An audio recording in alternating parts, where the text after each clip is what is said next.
Hi, I'm Jennifer Gossick. I'm the city clerk. And I'm Sue Bravick, Deputy City Clerk.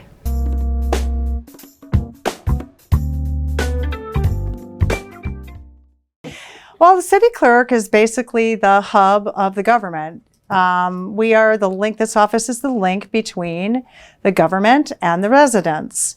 We do things like prepare agendas and publish notices for meetings and record the proceedings of all the meetings. We administer the elections. We handle licenses and permits, like alcohol permits, bartenders' licenses, taxi cab, etc.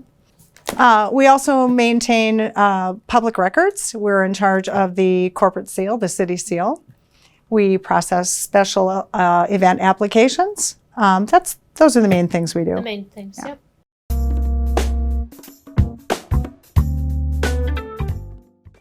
So record keeping, we have all the records from the city dating back to when the charter was first, commenced. So Wisconsin Rapids was originally two different cities. We had Centralia on one side of the river and Grand Rapids on the other. And then eventually it was combined into one city and renamed Wisconsin Rapids. And we have all of the records from both of the original cities and also from all the records forward from Wisconsin Rapids. So we keep all of them. We don't ever get rid of anything because we need to maintain the history of our city. So one of the cool things that we get to do is we get to be in charge of all of these ancient, or not ancient, but older records. So is this an ordinance book? This is a council. This is a common council book. Proceedings. From the 1800s. And if you can see, this is all obviously handwritten. These are all the minutes of all the meetings that they had, the budgets and all of that. Some of these books are in kind of frail condition, so we're hoping to get those restored at some point. But for right now, these are all kept in a fire-safe area. And when we have meetings today, we do the same thing. We've got ordinance books and council proceedings books that are typed and then added to the books. Mm-hmm. So we also have some interesting things, not from every year, but we do have some birth records and death records. We have some new housing starts from the 1930s. So anything that we can do to preserve all of our records. Mm-hmm. So the city clerk, there are several agendas that I put together. I do finance and property. I do the city council. I don't do public works, but I do compile the packets. So it's very important that our meetings are noticed according to Wisconsin open meeting law, which means that anything that we discuss at a meeting, whether it's our common council or whether it's any of the committees, it has to be noticed. It has to be made available to the public at least 24 hours prior to the meeting. So it's our job to make sure that it goes on the website. These meeting agendas go on the website, on our city calendar, it goes on our bulletin board. And then we have a list of people that we email these agendas to that have requested it, including the media. And that in that way, we're following Wisconsin open meeting law. At common council meetings, I sit up with the mayor and the common council, and I take all the minutes. I record the minutes, and I announce all the votes. Afterwards, I type up all the minutes, and then I also post those in all those different places on the website, and so that it's accessible. Anybody can look at the minutes.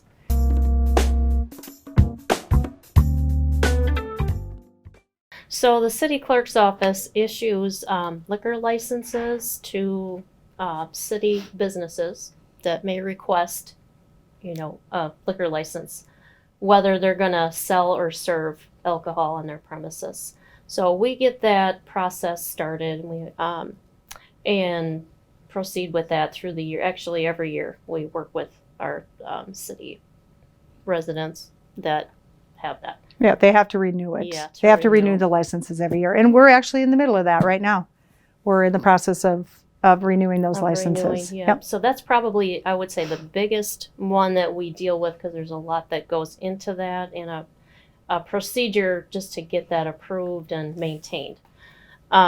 We also do beverage operators licenses for people that request that. That's commonly known as the bartender's license. Yeah. And we do taxi cab company licenses and taxi cab driver's licenses upon request. Rooming houses, boarding houses. Yep. Permits for that. We also do July 4 for our days, the city's events for that day. We issue permits there also.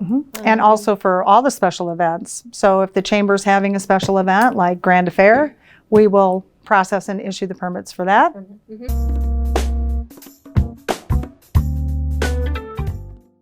I think a lot of what we do is behind the scenes. And so I think most people don't know what our office does. We do everything from mailroom to answering the phones, as well as the things we've already talked about.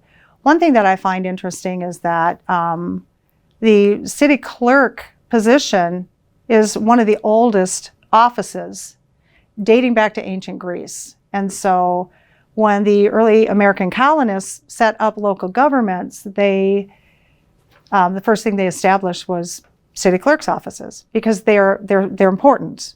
It's one of the most important offices that a city can have.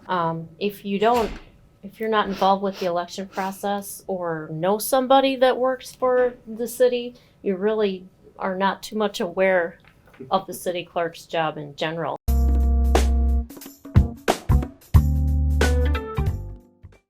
Life without the city clerk, you would have no government.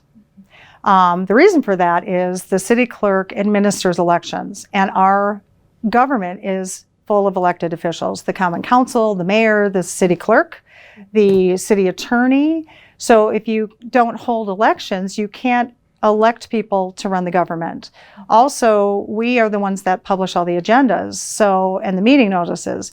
If you don't have a city clerk publishing the meeting notices, then you're not in compliance with the Wisconsin open meeting law, which means that any meetings you have are not valid, so any decisions that are made at those meetings are not valid.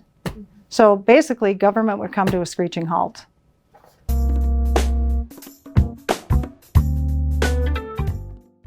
There's a lot of work that goes into the elections that's, again, behind the scenes that people don't see. We start by, of course, we have to make sure that we are up to date on all the election laws. So we have to work with the Wisconsin Elections Commission, and they post new notices, new laws, all of that. So we have to be up to date on all of that. We are in charge of hiring all of the election workers that then have to be approved by the Common Council. So we schedule people to work every election. We make sure that anybody that's running for office, we issue the nomination papers for them and make sure that they are in compliance and they fill out everything. We also manage the campaign finance statements that they have to turn in if they are required to do so. And then we make sure that their names get on the ballot if they have gone through the process and the nomination papers are all in order. We make sure that their names are spelled correctly on the ballot the way that they want them to be on the ballot. We work with the county clerk to get our ballot information to them. What else do we do, Sue? Yeah, there's a lot. So the clerk too also does a training for all of the election workers to train those. Plus we go to trainings from the county clerk. Right. The county clerk would issue. We have to attend those and have 6 hours worth of training to work the polls too. So, and then we send out all the absentee ballots. These are ballots for people that either can't make it to the election or aren't going to be in town. For some reason, they're not going to be able to vote on election day. We also do absentee voting here. It's called in-person absentee voting. Mm-hmm. It starts 2 weeks prior to the election and it ends the Friday prior. So all those ballots have to be sent out and then they're taken to the polls on election day to be processed and put in the counting machines. We set up the polling places. The day before the elections, we set up both of our polling places. That's a full day process.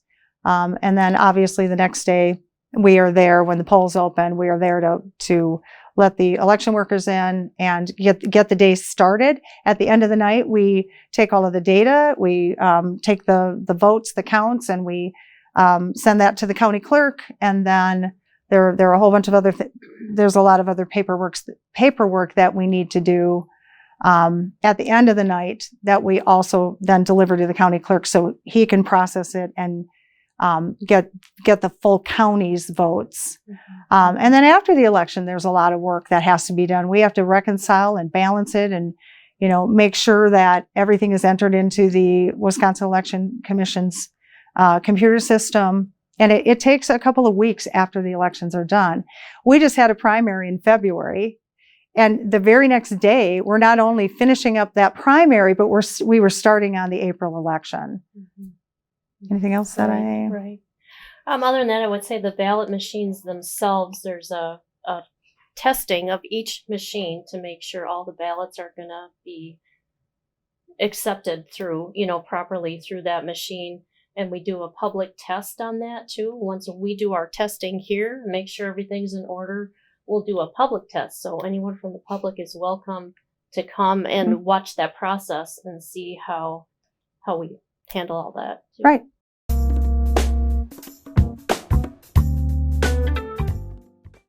Okay, so if you want to know where you vote, there is a website that is myvote.gov. You can go on there, you put in your name and your address and your birth date, and it will tell you where you vote. We have 2 polling locations.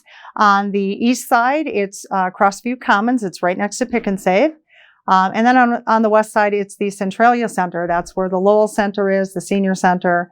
We're on the other end of that building. So those are the 2 polling locations. Of course, you can always call the clerk's office or email us, and we can let you know where you vote as well.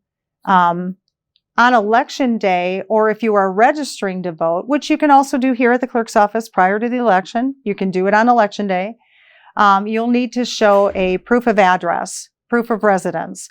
So it has to be something that shows your current address. If you have a valid driver's license, but you've moved, so your license doesn't have the correct address, then that license won't work as for proving your residency.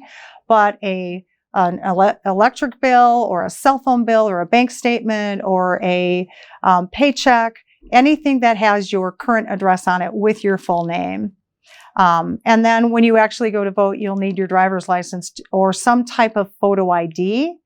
If your driver's license does not have the correct address on it for identification purposes, for identifying you as a person, not your residence, we can still take that as your photo ID.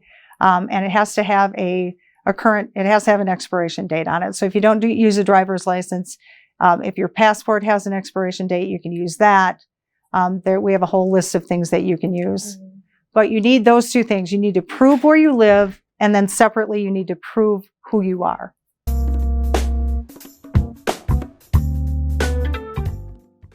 One of the things that I really appreciate about the clerk's office here in Wisconsin Rapids is that I have my wonderful deputy, Sue, when most of you know her, and we work together and we're a team. And so it takes both of us to get this job done. And I think we work really well together and just making sure that everything is done so that our government runs smoothly. Exactly.